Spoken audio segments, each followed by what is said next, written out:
বন্ধুরা, আজকে আমরা তুলনা করব দুই চিরপ্রতিদ্বন্দ্বী দেশ ভারত এবং পাকিস্তানের নৌবাহিনী সম্পর্কে।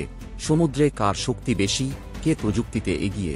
এই ভিডিওতে আমরা 2025 সালের সর্বশেষ তথ্যের ভিত্তিতে এই দুই নৌবাহিনীর মুখোমুখি তুলনা করব। তাহলে চলুন শুরু করা যাক। নৌবাহিনীর শক্তি নির্ধারিত হয় জাহাজের সংখ্যা, অস্ত্রের উৎকর্ষ, প্রযুক্তি এবং গ্লোবাল প্রভাবের উপর। আমাদের তুলনা গ্লোবাল ফায়ার পাওয়ার ইন্ডেক্স তথ্যের উপর ভিত্তি করে তৈরি। বাজেট: ভারতের সামরিক বাজেট $80 বিলিয়ন, সেখানেই পাকিস্তানের সামরিক বাজেট $10 বিলিয়ন। ভারতের বিশাল বাজেট এবং অবকাঠামো তাদের আধুনিকীকরণে এগিয়ে রাখে, যেখানে পাকিস্তান চীনের সহায়তার উপর নির্ভরশীল। সেনাবাহিনী: বর্তমানে ভারতীয় নৌবাহিনীর কাছে প্রায় 70,000 সক্রিয় সেনাবাহিনী রয়েছে, সেখানেই পাকিস্তান নৌবাহিনীর কাছে বর্তমানে প্রায় 23,800 সক্রিয় সেনাবাহিনী রয়েছে।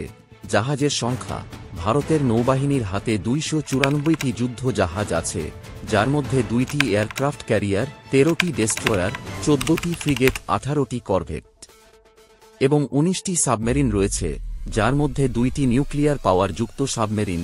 সেখানেই পাকিস্তান নৌবাহিনীর কাছে 121টি জাহাজের মধ্যে কোনো এয়ারক্রাফট ক্যারিয়ার বা ডেস্ট্রয়ার নেই, তবে তাদের 9টি ফ্রিগেট, 9টি করভেট এবং 8টি সাবমেরিন রয়েছে, কিন্তু কোনো নিউক্লিয়ার পাওয়ার যুক্ত সাবমেরিন নেই।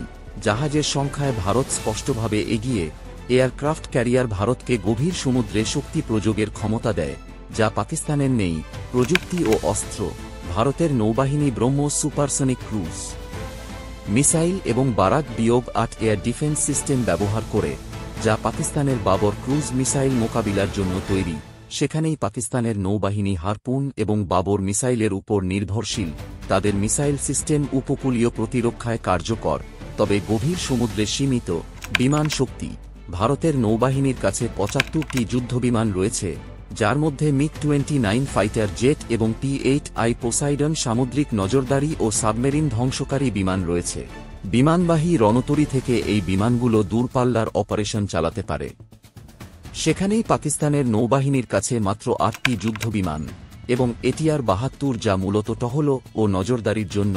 কৌশলগত লক্ষ্য ও সক্ষমতা: ভারতের নৌবাহিনী ভারত মহাসাগরে আধিপত্য এবং গ্লোবাল পাওয়ার প্রজেকশনের লক্ষ্যে কাজ করে। ভারতের আন্দামান ও নিকোবর দ্বীপপুঞ্জে ঘাঁটি কৌশলগত সুবিধা দেয়। সেখানেই পাকিস্তানের নৌবাহিনী উপকূলীয় সীমানা অল্প একটু, যা ভারতের নৌবাহিনী সহজেই যেকোনো সময় ব্লক করে দিতে পারে, যা ভারতের অনেক বড় একটি অ্যাডভান্টেজ। কার সুবিধা কোথায়?